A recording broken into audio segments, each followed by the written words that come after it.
నమస్తే. శ్రీ గురుభ్యో నమః. ఆపదామపహర్తారాం దాతారాం సర్వసంపదాం లోకాభిరామం శ్రీరామం భూయో భూయో నమామి. శ్రీమాత శ్రీ మహారాజ్ఞి శ్రీమత్ సింహాసనేశ్వరి చిదగ్నికుండ సంభూత దేవకార్య సముద్యత ఉజ్జిత్వాను సహస్రాభ చతుర్బాహు సమన్విత రాగస్వరూపాషాఢ్య తల్లి శ్రీమాత శ్రీమాత్రే నమః. జూలై మాసంలో రెండవ పక్షానికి 2026లో అసలు గ్రహస్థితి ఎలా ఉంది, ఈ గ్రహస్థితికి అనుగుణంగా ద్వాదశ రాశుల వరకు ఎలా ఉంటుందో చెప్పుకునే ముందుగా గ్రహస్థితిని చెప్పుకుందాం.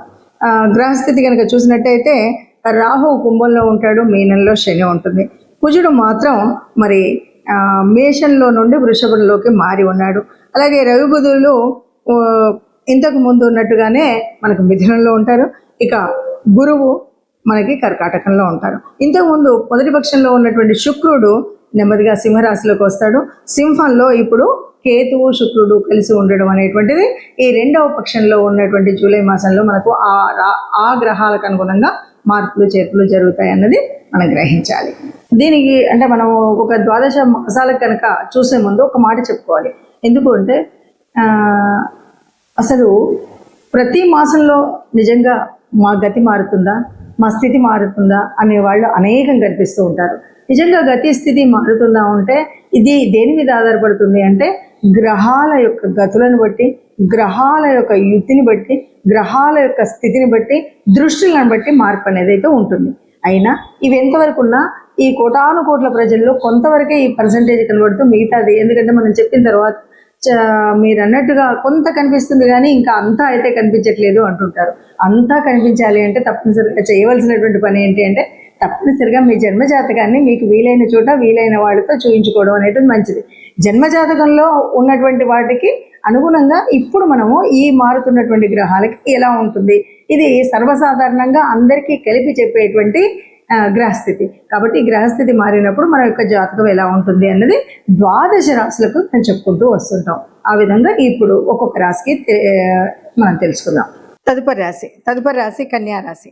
కన్యారాశి వారికి మరి గ్రహస్థితి కనుక మనం చూసినట్టయితే 6లో రాహు ఉన్నాడు, 7లో శని ఉన్నాడు, 8లో కుజుడు ఉన్నాడు, 10లో బుధ రవిలు ఉన్నారు. ఇక 11లో గురు శుక్రులు, 12లో కేతు. మరి ఇలా ఉన్నప్పుడు ఎలా ఉంటుంది అంటే బాగానే ఉంటుందని చెప్పొచ్చు, మిశ్రమంగా ఉంటుంది అని చెప్పొచ్చు. కానీ ఈ రాశి వాళ్ళకి దాదాపుగా ప్రోత్సాహకరంగానే ఉన్నాయి మరి గ్రహాలన్నీ కూడా. కుటుంబంలో ఏ నిర్ణయం తీసుకోవాలన్నా సమిష్టి నిర్ణయాలు తీసుకోగలుగుతారు. ఎందుకంటే ఒకరికొకరు బాగా అనుకూలిస్తారు, ఒకరు చెప్పిన మాట ఒకరు వింటారు, అందరూ కూడా ఒక మాట మీద ఒక తాటి మీద నడవగలుగుతారు. కాబట్టి ఏ నిర్ణయం తీసుకున్నా సమిష్టిగా తీసుకోగలిగేటువంటిది ఉంటుంది. కొద్దిగా రుణాలు అయితే పెరుగుతాయి అవసరార్థం. ఆ రుణాలు తీసుకున్నప్పటికీ, రుణాలు పెరిగినప్పటికీ కొద్దిగా ప్రయత్నించి వాటిని చూసుకున్నట్టయితే అంతగా పెంచుకోకుండానే మన కార్యాలను పూర్తి చేసుకోగలిగేటువంటి స్థితి ఉంటుంది. వాటిలో అనుకూలత కూడా మనం పొందగలుగుతాం. కాబట్టి అది దృష్టిలో పెట్టుకోండి. వృత్తి ఉద్యోగ వ్యాపారాలందు నిజంగా ఎలా ఉంటుందంటే కొంచెం మిశ్రమ ఫలితాలే ఉంటాయి. అనుకున్నటువంటి లాభాలు పూర్తిగా రావు, అలాంటి నష్టాలు ఉండవు, కొంచెం లాభాలు నష్టాలు అన్నీ ఉంటాయి. దాన్ని ఎట్లాగా మనము అధిగమించాలి అంటే మనం జాగ్రత్త పాటించడం ఒకటే ముఖ్యమైనటువంటి విషయం. జాగ్రత్తలు తీసుకున్నట్టయితే అనుకున్నటువంటి ఫలితాలు తప్పకుండా లాభం అనేటువంటిది పొందగలుగుతాం.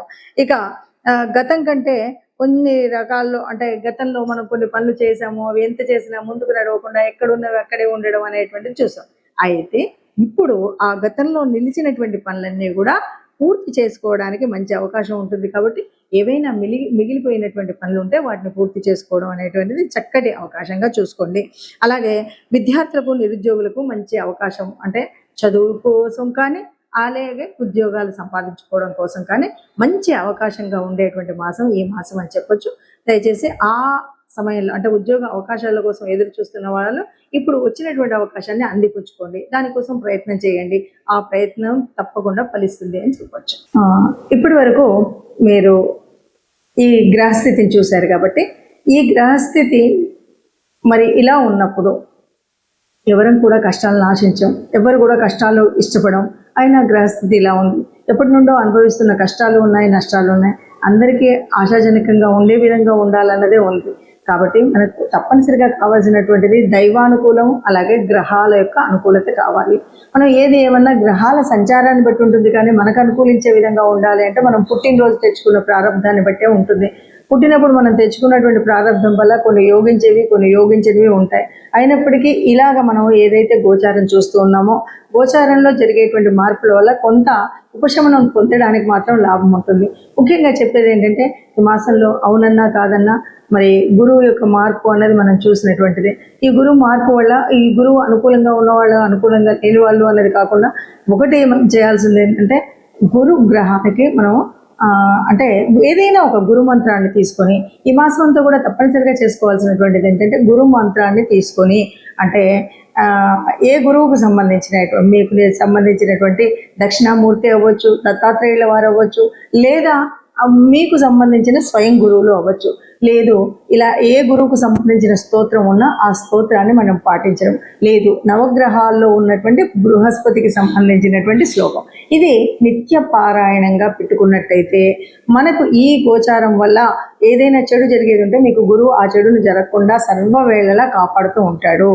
ఇక రెండవది లేదు గురువు అనుకూలంగా ఉన్నాడంటే జరిగే మార్పుల్లో మంచి మార్పుల్లో ఇంకా మంచి జరుగుతుంది తప్ప మీకు ఎట్లాంటి నష్టం ఉండదు. కాబట్టి ఈ గురువుకు సంబంధించినటువంటి ఈ విషయాలు చేయడమే కాకుండా ఇంకా గురువు యొక్క అనుగ్రహం పొందాలి అంటే తప్పనిసరిగా మరొక మార్పు చేసుకోవాల్సింది ఎవరైనా వృద్ధులు ఉన్నటువంటి వాళ్ళు అంటే తండ్రి సమానులైనటువంటి వయసు ఉన్నటువంటి వాళ్ళు అంటే వృద్ధులకు సహాయం చేయడం సహకరించడం అనేటువంటి విషయాలు ఉంటాయి కదా, ఇవి కూడా చాలా వరకు గురు గ్రహం యొక్క సంతృప్తిని గురు గ్రహం యొక్క అనుగ్రహాన్ని పొందడానికి వీలైనటువంటి అంశాలు. కాబట్టి ఆ రకంగా చేసుకుంటూ వెళుతూ ఇక మనం ఒక్కొక్క గ్రహంలో ఉన్నటువంటి మార్పులు చేర్పులు ఉన్నాయి కాబట్టి వాటిని అనుసరించుతూనే వెళ్ళాలి. ఏదేమన్నా సరే రాహుకేతువుల మధ్యలో నలిగిపోతున్నటువంటి గ్రహాలన్నీ ఉన్నాయి.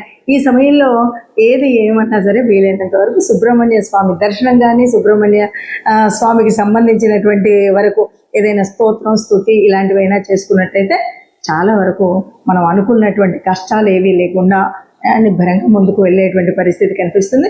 ఆ పరమాత్ముడు తప్పకుండా అందరినీ కాపాడుతాడు. అందులో మనం నిత్యం ఇలాంటి చక్కటి పారాయణం కానీ లేదా ఆ సంబంధిత శ్లోకాలను కానీ చదువుకున్నట్టయితే ఒక సత్సంగత్యం వల్ల ఆ దేవాలయం యొక్క పాజిటివ్ వైబ్స్ వల్ల తప్పకుండా మనకు మంచి జరుగుతుంది. మనము ఎప్పుడు ఏ మాసానికి ఆ మాసం చూసినప్పుడు కొన్నిసార్లు ఏమవుతుందంటే ఆ మాసంలో మనకు అనుకూలించే విధంగా అంటే గ్రహాల అనుకూలం ఎలా ఉన్నా కానీ మనకు ఆ మాసంలో వచ్చే కొన్ని పండగలు ఉంటాయి.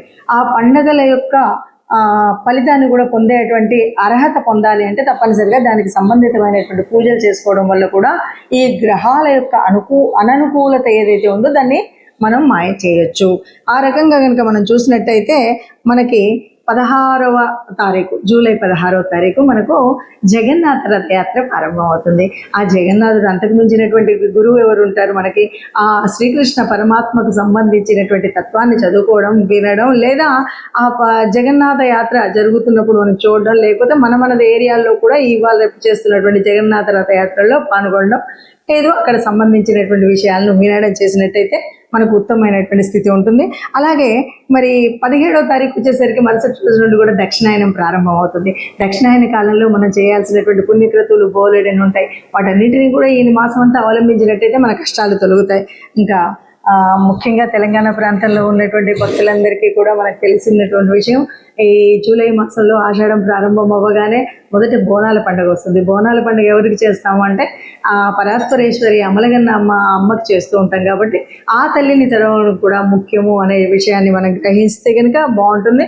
అలాగే ఈ నెలాఖరు చివరికి 25కి వచ్చేసరికి తొలి ఏకాదశి ఉంటుంది.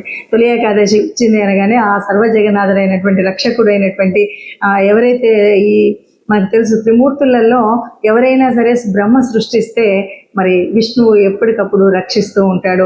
రక్షణ కార్యం చేసేటువంటి ఆ విష్ణుమూర్తిని ప్రార్థించేటువంటి సమయం మనకు తొలి ఏకాదశి. ఏకాదశులన్నీ కూడా విష్ణుమూర్తికి సంబంధించినప్పటికీ తొలి ఏకాదశి రోజు స్వామిని ప్రార్థించినట్టయితే మనకు ఏ రకమైన కష్టాలు ఈ ఒక్క నెలే కాదు రాబోయే 6 నెలల వరకు కూడా మనం అన్నింటి నుండి హాయిగా ఉండగలిగేటువంటి గ్రహస్థితి మనకు ఉంటుంది అని చెప్పుకోవచ్చు. అందరం బాగుండాలి, అందులో మనం ఉండాలి. జై శ్రీరామ్.